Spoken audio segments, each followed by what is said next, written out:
शक्तिमान दयालु प्रभु परमेश्वर पिता, हम धन्यवाद करते हैं, प्रार्थना करते हैं प्रभु आपके अनुग्रह दया के द्वारा जो वचन आपने हमें दिया है, और ये वचन के लिए प्रभु हम किस प्रकार ये वचन की संगति में हम जाना है, वैसा ही पवित्र आत्मा की सहभागिता, पवित्र आत्मा की शक्ति, पवित्र आत्मा की सामर्थ हमें प्रदान करें। प्रभु जी ये वचन को सुनकर समझकर चलने के लिए हमें सहायता दे, मदद कर। हे प्रभु दया कर, ये वचन का आधार प्रकार चलने के लिए हमें सहायता दे। हर एक बातों के लिए हम धन्यवाद देते हैं, और वचन के द्वारा हमें संभाल कर चलाने वाला प्रभु यीशु मसीह आपके पवित्र नाम से मांगते हैं पिता, सुन और कबूल कर, आमीन। कृष्ण की मंडली, प्रभु यीशु मसीह के पुनरुत्थान के दिन में हम लोग उपस्थित हैं, और 40 दिन तक इस बातों को हम सुनेंगे। यीशु मसीह पुनरुत्थान होकर सर्वप्रथम मां लोगों को दिखाई दिया, उसके बाद इमाऊ गांव में जाने वाले 2 शिष्य के साथ प्रभु गया, और उसके बाद उसी दिन की संध्या के समय में जहां चेला लोग एक घर पर द्वार बंद कर बैठे थे, और वहां पर प्रभु ने प्रवेश किया। तो ये पुनरुत्थान के होकर एक ही दिन में प्रभु किन किन लोगों से मिला, इस बातों को आज बाइबल से हम सुन रहे हैं कि प्रभु पहला पुनरुत्थान होकर मरियम मगदलिनी और उनके साथियों के साथ वो बगीचा पर प्रभु ने मिला और कहा, जाओ मेरे चेलों को बताओ। दूसरी बात, आज यरूशलेम से इमाम गांव जाने वाले 2 शिष्यों को प्रभु ने दिखाई दिया, और तीसरी बात, उसी संध्या में प्रभु और अपने शिष्य लोगों के पास चला गया। तो आइए इस बातों को हम कुछ देर बाइबल में से देखें और सीखे, और जाने कि प्रभु पुनरुत्थान होकर आज प्रथम दिन कितने लोगों को दिखाई दिया। ये सारे बातों बाइबल में लिखा गया है। धर्म के शास्त्र के अनुसार, पवित्र बाइबल के अनुसार, प्रियजनों, यीशु हमारा यीशु का पुनरुत्थान के बारे हम जानते हैं। यूहन्ना 11:25 में यीशु जीवन पुनरुत्थान, यीशु मसीह जीवन का वचन, पुनरुत्थान और जीवन मैं हूं। यीशु ने इस बातों को कहा, किससे कहा? किससे कहा? मरियम से कहा और मार्था से कहा, पुनरुत्थान और जीवन मैं हूं। यीशु प्रभु स्वयं को मृत्यु नहीं भगा था, मृत्यु नहीं हुआ था, तो भी यीशु ने उस स्त्री से कहता है, पुनरुत्थान और जीवन मैं हूं। ये बातों प्रभु स्वयं जानता था, मुझे मरना होगा और मुझे पुनर्वार जी उठना होगा, ये यीशु को मालूम था। हकीकत यीशु ये बातों को लोगों को भी बताने लगा। शरीर का मृत्यु निश्चित है। शरीर का मृत्यु कैसा निश्चित है? शरीर एक पापमय है, और शरीर जब तक मृत्यु नहीं होगा तब तक उनका उद्धार नहीं होगा। इसलिए शरीर का मृत्यु निश्चित है। पाप का भी नष्ट होना जरूरी है। यदि पाप भी नष्ट नहीं होगा तो हम स्वर्ग के राज्य में प्रवेश नहीं कर सकते। पवित्र धर्म शास्त्र के अनुसार पहली 2-3 पर यहाँ दिखाई दी, और उनमें से हर एक पर 8 हरी। ये परमेश्वर का धर्म के शास्त्र के अनुसार हम देखते हैं। जब ये परमेश्वर आत्मा है, प्रभु यीशु मसीह स्वयं आत्मा है, और वही आत्मा आदम के जीवन में भी प्रभु डाला। इसलिए अंतिम दिन में जब पुनरुत्थान होकर जब शिष्य लोगों के पास प्रभु यीशु प्रवेश किए, तो उस समय यूहन्ना सुसमाचार उसका 20वां अध्याय उसका 19 पद से 25 पद जो आज हमने पढ़ा है, बाइबल हमें बताता है कि उसी दिन संध्या के समय लिखा गया है। कौन सा समय? क्या पढ़िए, क्या लिखा है? उसी दिन जो सप्ताह का पहला दिन था। बाइबल के अनुसार उसी दिन जो सप्ताह का पहला दिन था, संध्या के समय।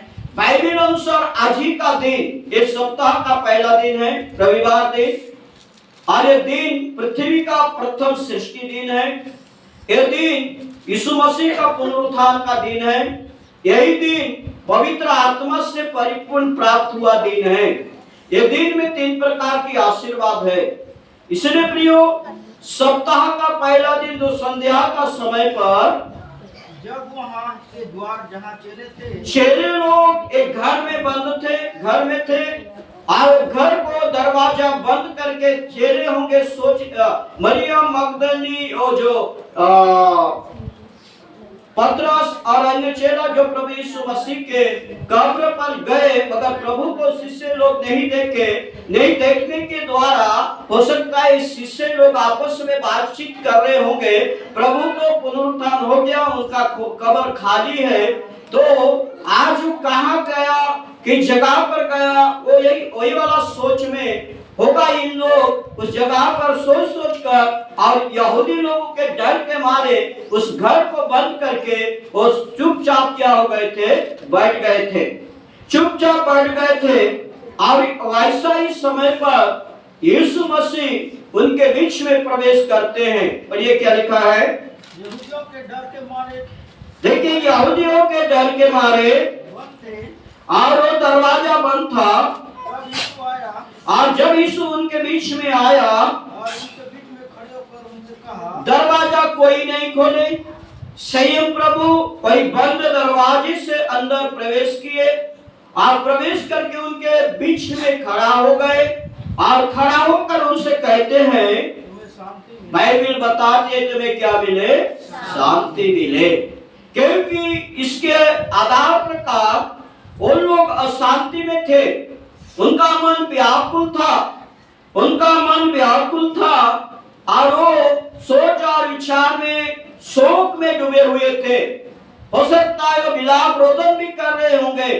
ऐसे समय में यीशु प्रभु उनके बीच में पहुंचते हैं पुनरुत्थान होकर और बीच में खड़ा होकर उनसे कहते हैं, तुम्हें क्या मिले, शांति मिले। देखिए सारी बातों को हम सोचे जाने तो यीशु मसीह आज पवित्र बाइबल के अनुसार, धर्म के शास्त्र के अनुसार पुनरुत्थान होकर आज 10 शिष्यों को प्रभु जाकर यहाँ मिलना हमें दिखाई देता है। कितने शिष्य? 10 शिष्य। प्रभु के कितने शिष्य थे? 10। कितने थे? 12 शिष्य थे। 12 में एक यहूदा इस्करियोती, वो तो पहले चला गया। दूसरा थोमा उस जगह पर नहीं था, थोमा उस जगह पर नहीं था। केवल 10 शिष्य थे और 10 शिष्य के बीच में प्रभु प्रवेश करके उन्हें कहते हैं, मेरे प्रियो, क्या कहते हैं धर्म के शास्त्र पर? अभी हमने देखा, बाइबल में हमें देखा, यहाँ हमें दिखाई दे रहा है, तुम्हें शांति मिले। क्या मिले? शांति मिले। यहाँ पर लिखा गया है, तुम्हें शांति मिले। और यह कहकर उसने अपना हाथ और अपना पंजा, यीशु प्रभु यदि इन लोग विश्वास नहीं करेंगे, ऐसा सोचा होगा। यीशु प्रभु जानते होंगे क्योंकि ये विश्वास नहीं करते, इसलिए यीशु प्रभु ने अपना हाथ और पैर को दिखाता है। किसको दिखाता है? हाथ और पैर को दिखाता है। और हाथ और पैर को दिखाने का अर्थ है, प्रभु के हाथों में क्या हुआ था? खिला, जो ठोके थे ना उसका चिन्ह था, और उसके पैर में चिन्ह था, उसके बगल में चिन्ह था। उस सब चीजों को शिष्यों को प्रभु दिखा रहा है। बाइबल हमें बताती है प्रियो, धर्म के शास्त्र में लिखा गया है यहाँ पर, और यह कहकर उसने अपना हाथ और अपना पंजा को दिखाया। तब चेले प्रभु को देखकर आनंदित हुए। देखिए यहाँ पर जब उनको शांति मिले, ये बातों को सुने होंगे तो घबरा गए होंगे, सोचते होंगे कि हम कोई भूत या कोई चीजों को देख रहे हैं। मगर जब प्रभु ने अपने हाथ, पंजा, पैर को दिखाया, उसको दिखाने के द्वारा उन्हें शोक से क्या हो गए? आनंदित हो गए। क्योंकि यीशु आज जब एक बात बोला था, क्या बोला था मालूम है? कुछ देर के बाद तुम शोक में डूबोगे और कुछ देर के बाद तुम्हें आनंद आएगा। ये सारी बातों परमेश्वर ने इस को किए थे, इसलिए कुछ समय वो शोक में थे, और जब यीशु मसीह को पुनरुत्थान होकर दिखाई दिया तो वो क्या हो गए? आनंदित हो गए। तो मेरे प्रियो, आज वो आनंदित आप क्या मेरे जीवन के लिए है, वो आनंदित आपका और मेरे लिए है, वो शांति आपका और मेरे लिए है, क्योंकि उन दिन उन्होंने, प्रभु ने उनको दिया, उनको नहीं है। आज आपका और मुझे परमेश्वर की वो पुनरुत्थान का शांति आपका और मुझे दिया जा रहा है। इसलिए क्रिस्टियन मंडली बाइबल के अनुसार आज यहाँ पर लिखा है, आनंदित हुए। यीशु फिर कहता है 21 पद में, यीशु फिर कहता है, उनसे कहा तुम्हें शांति मिले। देखिए यीशु मसीह पुनर्बार कहता है तुम्हें शांति मिले। प्रियजनों, प्रभु यीशु मसीह के पुनरुत्थान के विषय में हमने अभी सुना, शरीर, आत्मा और मृत्यु। शरीर का मृत्यु, इस शरीर है, शरीर में प्राण है और शरीर में क्या है, आत्मा है। शरीर जब मृत्यु होता है, शरीर से आत्मा प्राण निकल जाता है। निकलने के द्वारा शरीर का कोई मतलब नहीं है। और जब आत्मा प्राण दोबारा शरीर में प्रवेश करता है तो जीवित हो जाता है। यीशु मसीह का पुनरुत्थान अलग है। और जो वास्तव में जो कोई लाजर को जो जीवित कर दिए, वो पुनर्जीवित हो गया। लाजर दोबारा मर गया, मगर यीशु प्रभु कदापि नहीं मरने वाला जीवन को प्रवेश किया। इसीलिए पवित्र शास्त्र में लिखा गया है, धर्म के शास्त्र पर लिखा गया है कि यीशु मसीह एक जीवित वचन है। यीशु मसीह क्या है, एक जीवित वचन है। कहां पर हमने देखा, पहला यूहन्ना की पत्रिका उसका पहला अध्याय पहला पद और दूसरा पद में हमें पढ़ा। पढ़िए क्या लिखा है, उस जीवन के वचन के विषय में। देखिए यह आपका मृत्यु वचन यहाँ पर लिखा नहीं है, उस जीवन के वचन के विषय में जो आदि से था, यह जो जीवित परमेश्वर पुत्र यीशु मसीह सृष्टि नहीं होने से पहले से था, जिसे हमने सुना और इस बातों को हमने सुनते आ रहे हैं, और जिसे अपनी आंखों से देखा, और इस बातों को हमने, उन लोग बोल रहे हैं हमने आंखों में देखा, वरन जिसे हमने ध्यान से देखा, जिसे हमने नजदीक होकर देखा है और हाथों से छुआ, और हाथों से छुआ है। यह जीवन प्रकट हुआ। बाइबल बताते हम हाथों से छुआ, देखा और वो जीवन प्रकट हुआ, और हमने उसे देखा, और वो जीवन को हमने देखा और उसकी गवाही देते। बाइबल बोलती है प्रभु यीशु पुनरुत्थान हो गया, उसका गवाही हम देते। बोलिए मारनाथा, मारनाथा। परमेश्वर के अनुग्रह दया के द्वारा आज हम यीशु मसीह का पुनरुत्थान के विषय में गवाही बन चुके हैं। मेरे प्रियजनों, आज हम उस गवाही का विषय को हम जानते हैं। इसलिए आज यीशु मसीह क्या हो गए, पुनरुत्थान हो गए, उसकी गवाही बाइबल में से हम पढ़े।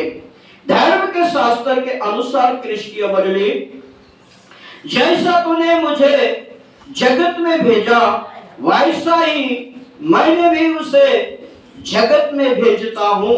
यीशु प्रभु शिष्य लोगों के पास जाकर उन्हें शांति 2 बार देकर कहता है, क्या कहता है, यहाँ पर लिखा गया, जैसा पिता ने मुझे भेजा है वैसे ही मैं भी तुम्हें भेजता हूँ। यह कहकर उसने उन पर फूंका और उनसे कहा, पवित्र आत्मा को क्या करो, लो। पवित्र आत्मा, आज ये अंतिम के समय पर पवित्र आत्मा की सहभागिता, आत्मा की सच्चाई, आत्मा की बढ़ोतरी हमारे जीवन के द्वारा बढ़ोतरी होना चाहिए। पवित्र आत्मा तब प्रवेश होगा जब हम अपने शरीर को पवित्र आत्मा के लिए हम तैयार करेंगे। प्रियजनों, प्रभु यीशु मसीह अपने शिष्यों को फूंका, कहा और फूंक कर बोला, लो पवित्र आत्मा। कोई आज शिष्य नहीं है, आज आपका और मुझे परमेश्वर का पवित्र आत्मा दिया जाता है। आप और मैं परमेश्वर की पवित्र आत्मा का उस अधिकार को प्राप्त करना आपका मेरे हाथों, आपके और मेरे हाथों में है। प्रियो, परमेश्वर पुत्र यीशु मसीह वो आत्मा को देना चाहता है। इसीलिए आप और मैं वो आत्मा के लिए अपने आप को किस प्रकार तैयार करना है, तब वो आत्मा हमें भी दिया जाएगा। और नीचे प्रभु अधिकार देता है। क्या अधिकार देता है बाइबल के अनुसार, जिनके पाप तुम क्षमा करो पवित्र आत्मा देने के साथ साथ यीशु ने अपने चेलों को पाप क्षमा करने का सामर्थ्य और अधिकार भी देता है। आज वो अधिकार आपको और मुझे दिया गया है कि परमेश्वर यीशु प्रभु पवित्र आत्मा की सामर्थ्य देने के द्वारा पहला बार पाप क्षमा करने का अधिकार देता और सामर्थ्य से भर देता है। पहले लिखा गया है, जिनके पाप तुम क्षमा करोगे उनके पाप क्या किया जाएगा? क्षमा किया जाएगा। यदि आज हम स्वयं पापों से पश्चाताप नहीं किए हैं और हम दूसरों को पापों को कैसे क्षमा कर सकते हैं? इसलिए सबसे पहले अपने आप को हमको तैयार करना है कि पवित्र आत्मा की सामर्थ्य की शक्ति प्राप्त करने के लिए। और पवित्र आत्मा की सामर्थ्य शक्ति जब हमारे जीवन में आएगा तो हम दूसरों के लिए परमेश्वर की शक्ति के द्वारा हम काम कर सकते हैं। और पवित्र आत्मा हमें कभी भी किसी प्रकार की गलत रास्ता पर नहीं ले जाएगा। कल एक जगह पर मैं गया था और वहां पर धन्यवादी का एक उपदेश था। परमेश्वर के निकट आने का सर्वप्रथम हमको क्या होना चाहिए? विश्वास होना चाहिए। क्या होना चाहिए? विश्वास होना चाहिए। दूसरा, जिस समय प्रार्थना रखा गया है उस समय पर हमको प्रभु की उपस्थिति में जाना है। हमको समय, प्रभु के लिए हमको समय देना है। आज दिन, एक दिन 24 घंटा होती है मेरे प्रियो। 24 घंटा में हम 12 घंटा काम करते हैं। कितने घंटा करते हो आप लोग काम? 12 घंटा करते हो, 6-7 घंटा काम करते हो। तो 24 घंटा में चाहे रविवार का दिन, एक सप्ताह में एक बार हम प्रभु के पास आते हैं। और यदि हमारा आराधना समय 8:30 बजे, यदि 8:30 बजे आराधना समय है तो हमें कितने समय पर आना चाहिए? 10 बजे। कितने समय पर आना चाहिए? 8:30 बजे हमारा आराधना समय है तो हमें कितने समय पर आना चाहिए? प्रियो, करेक्ट 8:30 बजे हमको परमेश्वर के जो समय रखा है उस समय पर आकर परमेश्वर की आराधना स्तुति करना है।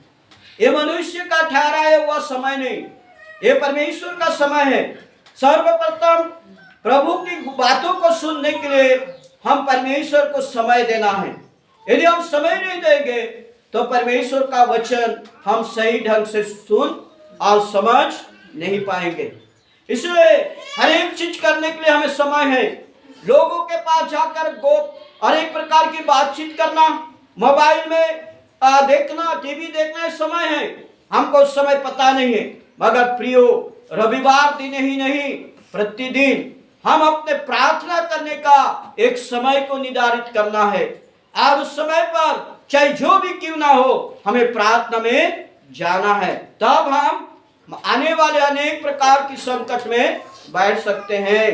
सान्निध्य प्रार्थना, ये सान्निध्य प्रार्थना के द्वारा एक व्यक्ति ने अपने जीवन, ये मतलब एक ऐसा प्रार्थना है, हमारे प्रार्थना पद्धति में दिया गया है। यदि हम वो प्रार्थना सही ढंग से करेंगे तो शत्रु भी आने से वो हमें देख नहीं पाएगा, परमेश्वर हमें छिपा देगा। ये जो बाइबल में मिशन में ऐसा ही घटना घटा है। तो इसलिए मेरे प्रियो, आज इस हम प्रतिदिन प्रभु सान्निध्य में जाएंगे। हो सकता है हमें मारने वाला भी एक बार सोचेगा। तो इसलिए प्रार्थना बिना हमारा कोई भी उपकार नहीं होगा। वचन को सुनकर यदि नहीं चलना, हमारा उपकार नहीं होगा। इसलिए बाइबल के अनुसार यीशु मसीह ने पुनरुत्थान होकर ये सारे बातों को आज आपको और मुझे दिया जा रहा है। धर्म के शास्त्र के अनुसार, पवित्र बाइबल के अनुसार, ये जो पाप क्षमा करने का साथ साथ यीशु ने अपने चेलों ने आज आपसे और मुझे आज सामर्थ्य और अधिकार भी देता है। मेरे प्रियो, पवित्र आत्मा की शक्ति और पवित्रता की सामर्थ्य की शक्ति जो उस पर विश्वास करते हैं ना, उसको दिया जा रहा है। यदि हम विश्वास करते हैं तो शक्ति प्राप्त कर सकते। बोलिए मारानाथा। परमेश्वर के अनुग्रह दया के द्वारा मार्कुस रचित सुसमाचार उसका 2:7 में, लेकिन यहाँ पर यीशु कहता है कि उनके अनुयायी अब उसको जिम्मेदारी माने जिम्मेवारी भागीदारी होंगे। मतलब क्या, मतलब यहाँ पर हम देखते हैं मरकुस 2:7 में क्या लिखा है, पढ़िए। यह मनुष्य क्यों ऐसा कहता है, हाँ, यह तो परमेश्वर की निंदा करता है। देखिए निंदा करता है लिखा है। परमेश्वर को छोड़ और कौन पाप क्षमा कर देखिए सकता है? परमेश्वर को छोड़ कोई और दूसरा पाप क्षमा नहीं कर सकता।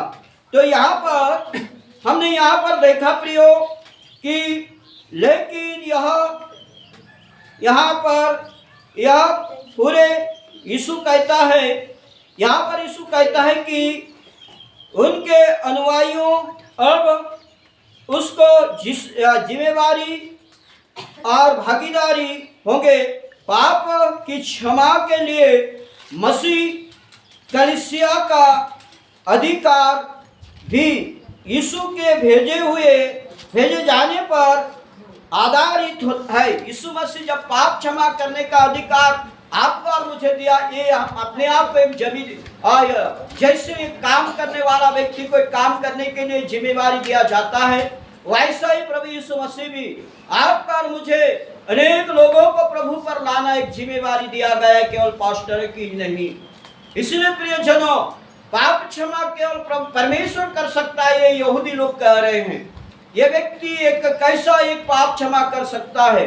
इस सारे बातों में आज आप और मैं परमेश्वर के उपस्थिति में सुन रहे हैं, सीख रहे हैं और जान भी रहे हैं। तो इसीलिए परमेश्वर का धन्यवाद हो कि प्रभु यीशु मसीह ने पुनरुत्थान होकर सर्वप्रथम किसे दिखाई दिया? किसे दिखाई दिया? मरियम मगदलीनी उनके स्त्री और महालोगों को। दूसरा पुनरुत्थान होकर प्रभु किसे दिखाई दिया? पुरुष लोगों को। दो इमायूर गांव जा रहे थे।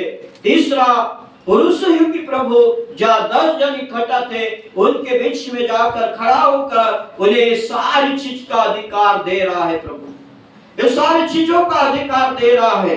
क्रिस्तीय मंडली, आज आप और मैं प्रभु यीशु मसीह में अपने आप को समर्पण करते हुए आगे बढ़ना, ये हमारा आपका और मेरा एक कर्तव्य है।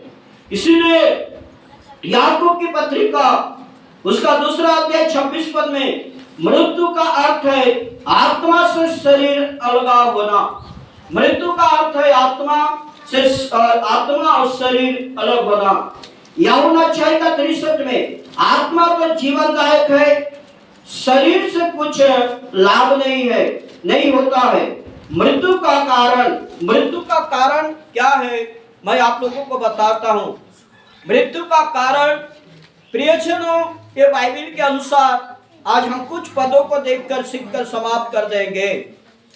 बाइबल में लिखा गया है मृत्यु का कारण मत्ती 19:6 आत्मा या शरीर के अलगाव करना। शरीर और आत्मा, शरीर से प्राण आत्मा निकलना, शरीर का मृत्यु होता है।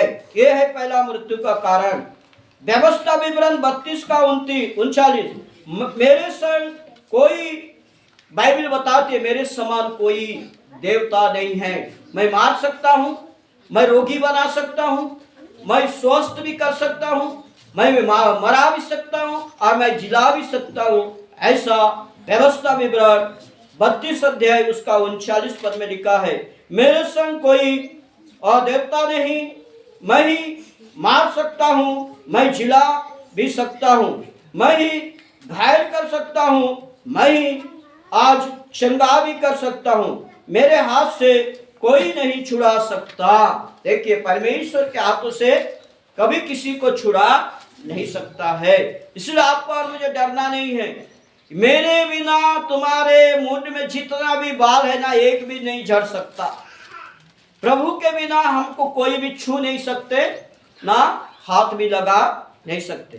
प्रभु के दया के द्वारा यदि हम विश्वास के साथ आगे बढ़े, हम प्रभु के हाथों में समर्पण होकर चले, ये है एक विश्वासी जीवन। बाइबल के अनुसार आज हम देखते हैं मत्ती 10:28 में जब मृत्यु आत्मा शरीर को एक साथ जोड़ा जाता है तो उसे पुनरुत्थान कहा जाता है।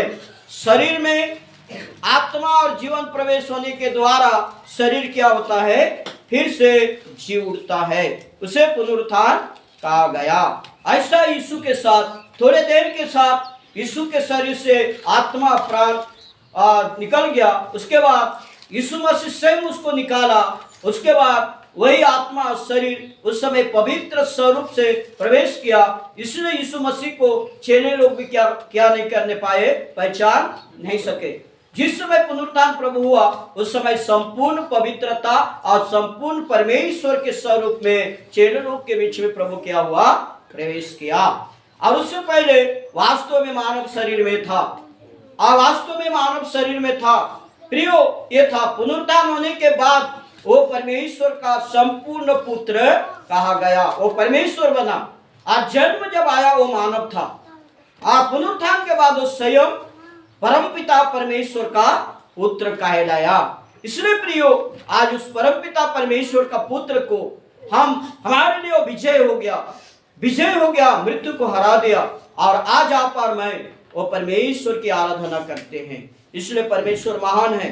दूसरी बात, इस विषय को परित्राण पाना आवश्यक है। आज आपका और मुझे ये पुनरुत्थान का परित्राण या मुक्ति को पाना आवश्यकता है। और ये मुक्ति को और ये पुनरुत्थान का शक्ति को प्रभु यीशु मसीह पुनरुत्थान होकर शिष्यों के साथ जाकर बात करना हमने सुना। किसके साथ? शिष्यों के साथ बात करना हमने सुना। और ये अधिकार प्रभु किसे देता है? अपना लोगों को देता है, अपने चेलों लोगों को देता है।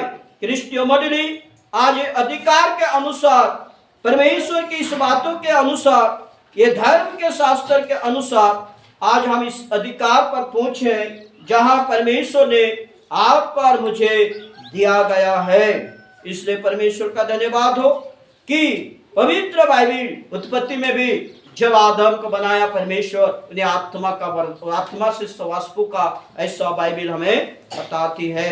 इसलिए परमेश्वर का धन्यवाद हो कि प्रभु यीशु मसीह के अनुग्रह दया के द्वारा आज फिर से हमने इस पुनरुत्थान वचन को सुना। और ये पुनरुत्थान वचन को सुनने के द्वारा प्रभु आपको और मुझे ये पुनरुत्थान का बहुतायत इसका आशीर्वाद प्रदान करे। आमीन। सर्वशक्तिमान दयालु प्रभु परमेश्वर पिता, आपने पुनरुत्थान होकर सर्वप्रथम स्त्रियों माता लोग को दिखाई दिया, उसके बाद दो पुरुष को दिखाई दिया, उसके बाद आपके ये पुरुष वर्ग में से 10 जनों को दिखाकर आपने सब कुछ जो आपके साथ घटा था प्रभु उस सबको दिखाया। वैसे ही दिखाकर प्रभु ने और सामर्थ का अधिकार दिया। हे पिता दया कर, आज हम पर भी वो अधिकार प्रदान कर, ताकि आपकी पवित्र आत्मा की सामर्थ की शक्ति को पाकर आपके पवित्र वचन को दृढ़ता से, विश्वास से, मजबूत से लेकर और उसके पालन करने के लिए सामर्थ की शक्ति हम सबों को प्रदान करने वाला, पुनरुत्थान होकर यही शक्ति देने वाला यीशु स्वामी, आपके पवित्र नाम से प्रार्थना मांगते पिता, सुन और कबूल कर। आमीन।